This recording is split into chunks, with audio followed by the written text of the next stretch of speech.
সম্মানিত দর্শক, ডক্টর মোহাম্মদ ইউনূসকে নিয়ে আসলে কি হচ্ছে? তিনি কি চাচ্ছেন? সরকার কি চাচ্ছে এবং জনগণ কি চাচ্ছে? তার যারা নিয়োগকর্তা, যারা প্রমোটার, মেন্টর, সেই পশ্চিমা দুনিয়া বিশেষত আমেরিকা তার ব্যাপারে কি সিদ্ধান্ত নিচ্ছে?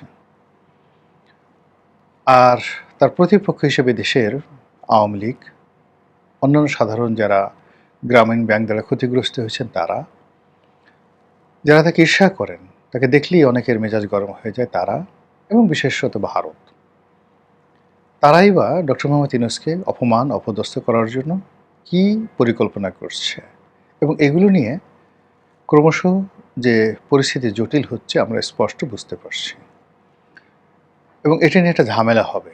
আমি ছোট মানুষ, তবু বললাম, আমার মন বলছে যে এই ডক্টর মোহাম্মদ ইউনূসের বিষয়টি নিয়ে এমন একটা ঝামেলা হবে যে ঝামেলাটা মূলত আমরা নিয়ন্ত্রণ করতে পারবো না। কিন্তু এখন কিন্তু আমরা যদি সতর্ক হই, সমস্যাগুলো সমাধান করি, তাহলে হয়তো ঝামেলা হবে না। ছোট্ট খবর দিয়ে বলি, খবরটা হলো যে দেশের একটা বিরাট অংশ চাচ্ছে যে ডক্টর মোহাম্মদ ইউনূসের জমানাতে যে অনিয়মগুলো হয়েছে সেগুলোর তদন্ত হোক এবং তাকে বিচারের আওতায় আনা হোক অতি দ্রুত। তিনি নিজে কী কী অনিয়ম করেছেন, দুর্নীতি করেছেন, তার সঙ্গী সাথীরা, বিশেষ করে শিক্ষা মন্ত্রণালয়, তারা অনেক উপদেষ্টা, যাদের বিরুদ্ধে স্পষ্ট দুর্নীতির অভিযোগ, মানে সারি সারি দুর্নীতির অভিযোগ জমা পড়েছে দুর্নীতি দমন কমিশনে, এবং ওই সময়টাতে যারা সমন্বয়ক ছিলেন, শীর্ষ নেতৃবৃন্দ ছিলেন, তাদের বিরুদ্ধে প্রচুর আর্থিক কেলেঙ্কারি এবং চাঁদাবাজির অভিযোগ রয়েছে। এগুলোর বিচার চাচ্ছে একটি গ্রুপ।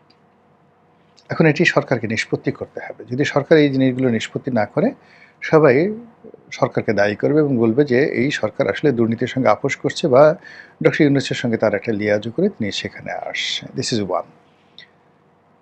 সেকেন্ড যে বিষয়টি, সেটি হলো ডক্টর মোহাম্মদ ইউনূস বিদায়ের কালে নিজেকে হঠাৎ করে ভিভিআইপি ঘোষণা করে আগামী 1 বছর তিনি রাষ্ট্রের সর্বোচ্চ যে নিরাপত্তা এসএসএফ, সেই এসএসএফ সুবিধা ভোগ করবেন, এবং এই ভোগ করতে এসএসএফের তাকে প্রোটোকল দিতে টোটাল কয়টি গাড়ি লাগবে, কজন কর্মকর্তা সেখানে থাকবেন, এবং এতে রাষ্ট্রের কত টাকা খরচ যাবে এবং এই টাকা কে দেবে, এটা আমরা জানি না। নিঃসন্দেহে রাষ্ট্র দেবে, এবং কেন দেবে এটা আমাদের কাছে প্রশ্ন, এবং এটা নিয়ে প্রচুর আলোচনা হচ্ছে, সমালোচনা হচ্ছে, ট্রল হচ্ছে যে তিনি আসলে একটা ক্ষমতালোভী মানুষ, তিনি একটা ভীতু টাইপের মানুষ। তিনি যদি এত ভালো কাজ করতেন তার প্রোটোকল লাগবে কেন? তার একটা আত্মবিশ্বাস থাকবে ওই পর্যায়ে। তিনি ক্ষমতা থেকে ত্যাগ করে সোজা রাস্তা দিয়ে হেঁটে হেঁটে চলে যাবেন অন্য দেশের যে সকল জনপ্রিয় প্রধানমন্ত্রীর মতো। তা না করে এখন তাকে প্রোটোকল নিয়ে ঘোরাফেরা করতে হবে, চলাফেরা করতে হবে, এসএসএফ নিয়ে চলাফেরা করতে হবে। এই মানসিকতাটা কেউ পছন্দ করছে না। এখন সমস্যা হলো যে তিনি এই যে ঘোষণাটা দিয়েছেন, এটার আইনগত ভিত্তি কী আছে? এটা কিভাবে সার্কুলার হয়েছে? আমাদের দেশে সাধারণত বিজি প্রেস থেকে এই ধরনের সার্কুলার যে সার্কুলার হয়, সেই সার্কুলার প্রিন্টেড হয়। এখন ডক্টর মোহাম্মদ ইউনূসের এই যে ঘোষণা, যেটা বিজি প্রেস থেকে সার্কুলার হবে, সেটা খুঁজে পাওয়া যাচ্ছে না। সত্য মিথ্যা আমরা কিছু জানি না, কিন্তু এই কথা সামাজিক মাধ্যমে ভাসছে, এবং বিভিন্ন মানুষ এটাকে নিয়ে ট্রল করছে যে নিজেকে নিজে ভিআইপি ঘোষণা করছে, নিজেকে নিজের প্রোটেকশন দিচ্ছে। তাহলে তার আর শেখ হাসিনার মধ্যে পার্থক্য রইল কি? শেখ হাসিনা গণভবন লিখে নিয়েছিলেন, তার পরিবার পরিজনের জন্য আজীবন সেই নিরাপত্তা, বঙ্গবন্ধুর নাতিপুতিরাও পর্যন্ত নিরাপত্তা পাবে। তো এই কাজগুলো তিনি করেছেন, সেই কাজ যদি ডক্টর মোহাম্মদ ইউনূস করেন, তাহলে তো শেখ হাসিনার মধ্যে তার কোনো বেসিক পরিবর্তন রইল না। এগুলো নিয়ে মানুষ সমালোচনা করছে, এটার একটা বিহিত করা দরকার। এর মধ্যে হঠাৎ করে খবর ছড়িয়ে পড়ল যে তার যে ভিআইপি প্রোটোকল, এই ভিআইপি প্রোটোকল 1 বছরের জায়গাতে এটা সরকার কমিয়ে 6 মাস করেছে। এটি নিয়ে খুব তোলপাড়, বিভিন্ন পক্ষ। এখন কি হবে? আগস্ট মাসের পর তো সে আর রাস্তায় বেরোতে পারবে না, তাকে লোকজন যে কোনো সময় আক্রমণ করতে পারে, ইত্যাদি ইত্যাদি। এবং সঙ্গতির কারণে এমনভাবে এটা নিয়ে ট্রল হচ্ছিল, আলোচনা হচ্ছিল, এটা সত্য মিথ্যা ডাজ নট ম্যাটার, কিন্তু এতে করে ডক্টর মোহাম্মদ ইউনূস এবং তার যে সঙ্গী সাথী রয়েছেন তাদের মধ্যে মারাত্মক আতঙ্ক ছড়িয়ে পড়ে। এবং পরবর্তীতে ইত্তেফাকের আর একটা খবরে দেখলাম, কার্ডে দেখলাম যে তার যে নিরাপত্তার সুবিধা বা এসএসএফ সুবিধা যেটি তিনি দিয়েছেন, সেটি বা নিজের নামে যেটি ইস্যু করেছেন সেটি সরকার আসলে বাতিল করেনি, এবং এই সংক্রান্ত বাতিলের কোনো সার্কুলারও বিজি প্রেস থেকে ইস্যু হয়নি। আবার কেউ কেউ বলার চেষ্টা করছেন যে এটা প্রধানমন্ত্রীর কার্যালয়ে আছে, প্রধানমন্ত্রীর কার্যালয়ে এরকম একটা সিদ্ধান্ত নেওয়া হয়েছে, নির্ভরযোগ্য সূত্রে প্রধানমন্ত্রীর অফিসের ওই নথি থেকে কেউ কেউ জেনেছেন, এরকম কথাবার্তা হচ্ছে। তো এই যে পক্ষে এবং বিপক্ষে যাই হোক না কেন, আমি যেটা চিন্তা করেছি বা আমি যেটা এখনো বিশ্বাস করি, বা একেবারে প্রথম দিন যেদিন ডক্টর মোহাম্মদ ইউনূস ক্ষমতা ত্যাগ করলেন আর যেদিন জনাব তারেক রহমান সাহেব ক্ষমতা গ্রহণ করলেন, তখন আমি বলেছিলাম, সে কথাটা আমি আবার বলি, যে তারেক রহমান সাহেবের সরকারের সফলতা নির্ভর করছে তিনি ওই লন্ডন বৈঠকে যে সকল কথাবার্তা তিনি বলেছেন, যে সকল প্রমিস তিনি ডক্টর মোহাম্মদ ইউনূসকে দিয়েছেন, সেটার ভিত্তিতে কিন্তু ডক্টর মোহাম্মদ ইউনূস খুব দ্রুত নির্বাচন দিয়েছে এবং তারেক রহমান সাহেবকে বিশ্বাস করেছেন। কাজেই সেই রকম যে কমিটমেন্টের জায়গা থেকে যদি এক চুল বিএনপি সরে আসে, তারেক রহমান সাহেব সরে আসে, তার সরকারের উপর থেকে প্রথমত খোদাই বরকত চলে যাবে।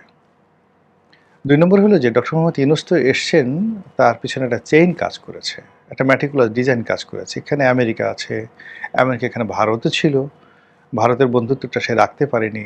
জামাত ছিল, এনসিপি ছিল, দেশের বিভিন্ন বুদ্ধিজীবী যারা আছেন, সাহিত্যিক, সাংবাদিক, যে প্রথম আলো ছিল, ডেইলি স্টার ছিল, দেবপ্রিয়রা ছিল, বদিউল আলম মজুমদাররা ছিল।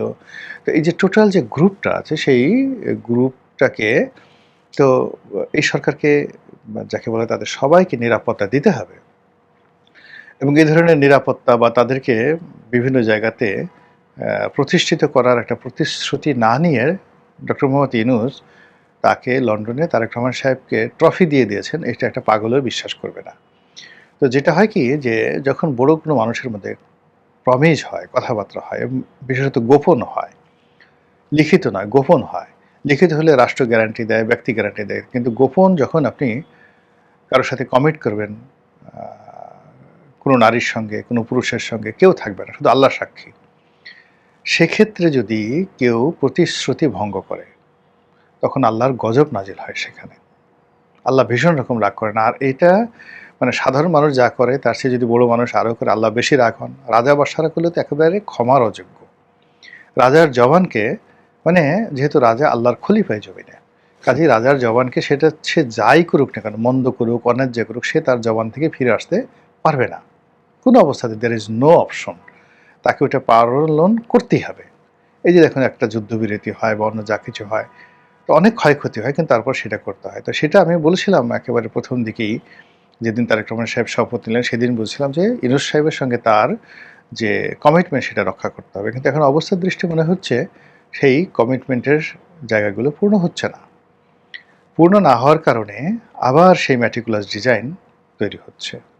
আবার ডক্টর মোহাম্মদ ইউনূসের যারা সঙ্গী সাথী আছেন, তারা সরকারের প্রতি বিক্ষুব্ধ হয়ে আছে, এবং বিরোধী দল জামাত থেকে শুরু করে অন্য যে সকল দল আছে, তার সঙ্গে সঙ্গে বিদেশি যে সকল শক্তি আছে, দেশীয় যে সকল একটা চক্র আছে, যারা সরকারকে এই মুহূর্তে পছন্দ করছে না, আবার বিরোধী দলকে পছন্দ করছে না, কিন্তু বিরোধী দলের সঙ্গে তাদের একটা সম্পর্ক আছে। এরকম ব্যবসায়ী গ্রুপ, শিল্প গ্রুপ, ডিপ্লোম্যাট, সরকারি আমলা, সামরিক আমলা, বেসামরিক আমলা, বিচারক, উকিল, মুক্তার, সবাই একহাট্টা হয়ে যাচ্ছে, একদম ঘন হয়ে তারা বসবাস, মানে একে অপরের কাছাকাছি আসছে।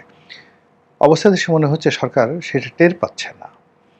সরকার আন্দাজ করছে যে এরকম একটা কিছু হচ্ছে বা হতে পারে, এরকম একটা চক্রান্ত হতে পারে, তারা আন্দাজ করছে, কিন্তু যে অনুভব করা, টের পাওয়া যেটাকে বলা হয়, এটি তারা এখনো পাচ্ছেন না। ফলে কি হলো, যে এই যে জনাব ইউনূসকে যে তার নিরাপত্তা ৬ মাস কমিয়ে দেওয়া হলো, এরকম খবর যখন এলো, সবাই যে যা মনে করেছে সেটা তাদের ব্যাপার। কিন্তু আমি মনে করেছি যে ডক্টর মোহাম্মদ ইউনূস সম্ভবত রাষ্ট্রপতি হতে যাচ্ছেন, এবং আগস্টের আগেই, এটা আমার কাছে মনে হয়েছে। আদারওয়াইজ এটা বন্ধ করার কোনো কথা নয়।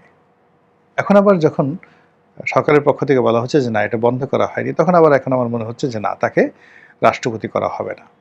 এখন রাষ্ট্রপতি করা হলে এক ধরনের পরিস্থিতি হতো, না হলে এক ধরনের পরিস্থিতি হতো।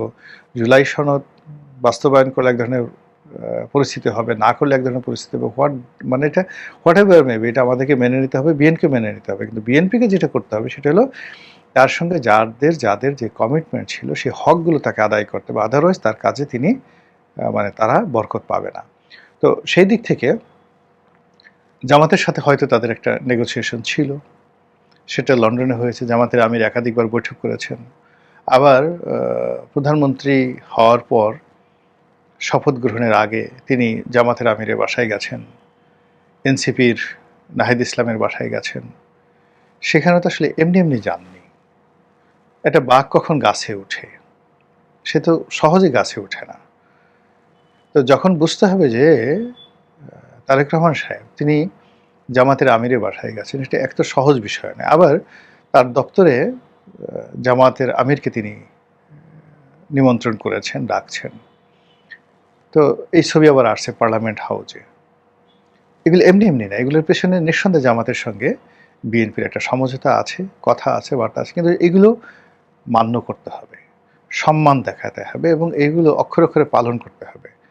আদারওয়াইজ সরকার এই যে এখন দুর্বল মুহূর্তে আছে, এই দুর্বল মুহূর্তে তার প্রতিপক্ষরা তাকে আঘাত হানবে এবং সামনে আরও দুর্বল পরিস্থিতি তৈরি করে ফেলবে এই দল। এবং এর সঙ্গে যদি যারা বিতাড়িত শক্তি, সেই আপনি তাদেরকে ফ্যাসিবাদ বলেন, তাদেরকে স্বৈরাচার বলেন, আর যা কিছুই বলেন, গালাগালি করতে পারেন, কিন্তু তারা তো একটা শক্তি, they have a power, monetary পাওয়ার, তারপরে ইন্টেলেকচুয়াল পাওয়ার, আরও অনেক কিছু। তো সেই পাওয়ারগুলো যখন এই ডক্টর মোহাম্মদ ইউনূসের সঙ্গে মিলে যাবে, জামাতের সঙ্গে মিলে যাবে, তখন আসলে সরকারের দুই চোখে ধোঁয়া দেখা ছাড়ার কোনো উপায় থাকবে না।